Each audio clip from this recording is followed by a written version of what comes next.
Hectare शेती पाण्याखाली गेली। हाती आलेल्या पिकाचा अक्षरशः गाळ झाला। स्वप्न पार पाण्यात बुडाली। शेतकरी देशोधडीला लागायची वेळ आली। शेत शिवार पाण्याखाली गेलं, तसंच घरांचंही नुकसान झालं।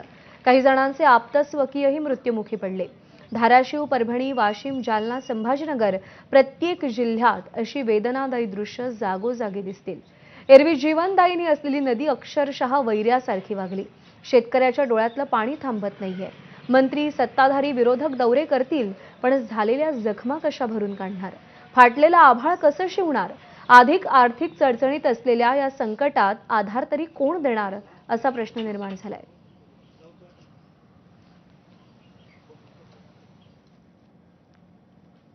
धाराशिवमध्ये भूम येथील चिंचपूर ढगे गावात गणेश मोरे या शेतकऱ्यांच्या शेतातील 3.5 एकर पिकांचं नुकसान झालंय।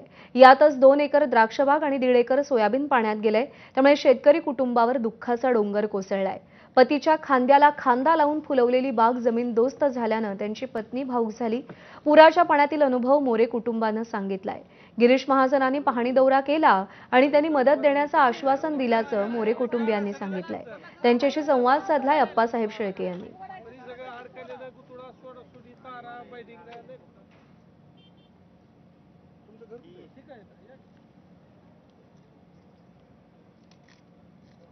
मंत्री गिरीश महाजन यांनी भूम मधल्या चिंचपूर ढगे इथं द्राक्ष बागेची पाहणी केली, जी द्राक्ष बाग पावसामध्ये उन्मळून पडली होती। माझ्या पाठीमागे ही उद्ध्वस्त झालेली द्राक्ष बाग आहे। अक्षरशः तिचे लोखंडी खांब देखील उन्मळून पडलेले आहे आणि अंतर्गत सगळी जी बांधणी केलेली आहे ती सुद्धा मोडकळीला आलेली आहे।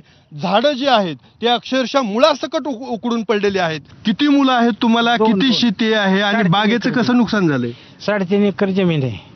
जो एक मुलगा पुण्याला आणि एक हित आहे, शेती करतो आणि आम्ही भी हितच हे करतो। किती बाग होती? बाग 2 एकर आहे। पूर्णपणे उन्मळून पडली। हो, कस तर तासभर पाण्यात दम काढून थांबलो। लेकर खांद्यावर घेऊन पुन्हा बाहेर तर बाहेर निघावं तर वाहून जातो वाटलं। लोक म्हणले बाहेर निघा कमरात काय पाण्यातून आम्ही बाहेर निघालो, लेकर दोन्ही खांद्यावर घेऊन। मग सकाळी बघतो तर बागेचं पूर्ण, संध्याकाळी अंधार असल्यामुळे बागेचं काय दिसलं नाही। सकाळी बघितलं तर पूर्ण नुकसान झालं बागाचं। उपटू झाडं पडली। शेतीवरच अवलंबून आहे आमचं सगळं। 2 गाया 2 म्हशी वाहून गेल्या। मग एक बारका भाऊ पुण्याला आपलं मजुरी करून राहतोय। मग दोघा जणात 3.5 एकर क्षेत्र आहे। 2.5 एकर रान येत आहे। त्यातलं एकर बागाचं तर खूप मोठं नुकसान झालं। पूर्ण शेतीवरच अवलंबून आहे। हे अल्पभूधारक शेतकरी कुटुंब आहे। काही यांचे बंधू कामानिमित्त पुण्याच्या सारख्या शहरामध्ये जाऊन काम करतात। अख्खं कुटुंब शेतात राहून इथं राबतंय। मंत्री येऊन गेलेत, आता अपेक्षा आहे ती सरकारकडनं तात्काळ मदतीची। कॅमेरामन अयूब कागदीसह अप्पासाहेब शेळके, एबीपी माझा, धाराशिव, भूम। मराठवाड्यात झालेल्या मुसळधार पावसामुळे मराठवाड्यातलं प्रमुख पीक असलेल्या सोयाबीनला सर्वात मोठा फटका बसला। मराठवाड्यातल्या सगळ्या जिल्ह्यातील लाखो एकरवरचं सोयाबीन पाण्यात आहे। काढणीला आलेलं सोयाबीन आता सडायला सुरुवात झाली आहे। लातूरच्या काडगाव आणि तांदुळवाडी शिवारात सोयाबीनचा अक्षरशः चिखल झालाय। सोयाबीनच्या शेतातून शेतकऱ्यांशी संवाद साधलाय प्रतिनिधी अप्पासाहेब शेळके यांनी। आता आपण आहोत लातूर जिल्ह्यात, लातूरच्या काडगाव आणि तांदळवाडी शिवारात। प्रामुख्याने मराठवाड्यातलं सोयाबीन हे प्रमुख पीक आहे आणि याच पिकाला या पावसाचा मोठा फटका बसलाय। 8 दिवसावर जे काढणीला आलेलं सोयाबीन आहे त्याचा अक्षरशः आता ते सोयाबीन सडून गेलंय आणि अजूनही शेत शिवारात पाणी आहे। त्यामुळे हे सोयाबीन शेताबाहेर काढणं सुद्धा शेतकऱ्यांसाठी मोठं कष्टाचं असणार आहे। तांदळवाडी शिवारातले काही शेतकरी आपल्या सोबत आहेत, त्यांच्याशी आपण संवाद साधू। किती क्षेत्रावर या सोयाबीनचं नुकसान झालंय ना आता हे काढता येईल का बाहेर? काढणं तर काही शक्य नाही। हाही आता म्हणजे उगवलंय, वास मारायलंय सगळं खाली पाण्यामध्ये। ही उगवलंय, हाही येतं म्हणजे आमच्या डोळ्यासमोर। आता ही एवढं जर आमच्या लहान लेकरासारखं तळ हातातल्या फोडासारखं आम्ही जपलेलं पेरलेलं हे आज आमच्या समोर अक्षरशः म्हणजे आमच्या डोळ्यात पाणी आहे। अशी कंडिशन झाली आहे बघा। आता ही काय करायचं आता हे शेतकऱ्यांना? सगळं हाताशी आलेलं सगळं वाहून गेले, आमचं काहीच राहिलं नाही।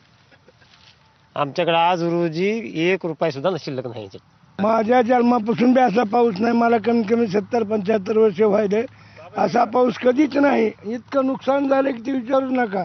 मला 6.5 एकर शेती आहे। समजा शेती माझं पाण्याखाली गेलेली आहे। तर यानं सरकारनं आम्हाला ताबडतोब याची पाहणी करून मदत द्यावी. सरकारी मंत्री येऊन गेले, काय मागणी तुमची? पुढचं संकट तुमचं किती मोठं आहे? आमचं संकट फार मोठं आहे. आमच्या संकटाला आता तोंड सरकारनंच द्यावं लागेल, नाहीतर आमचे खाण्यापिण्याचे सध्या रोटी रोजगार बंद आहे. मला 2 एकर फक्त शेती आहे, ती सगळी अशी पाण्यातच आहे माझी, आणि हे काढायला सुद्धा मुश्किलीची वाटणी आहे. आता हे शेतातलं चिखलातलं पाण्यातलं सोयाबीन कसं काढायचं हा प्रश्न आहे, आणि पुढची रब्बीची पेरणी कशी करणार हा देखील मोठा प्रश्न आहे. त्यामुळं सरकारनं तात्काळ मदत करावी अशी मागणी शेतकरी करतायत. कॅमेरामॅन धनंजय दारुंडेसह अप्पासाहेब शेळके, एबीपी माझा, लातूर, तांदुळवाडी. आणि यानंतर सोलापूरमधली परिस्थिती पाहूया. माढा तालुक्यातील 16 गावांना सीना नदी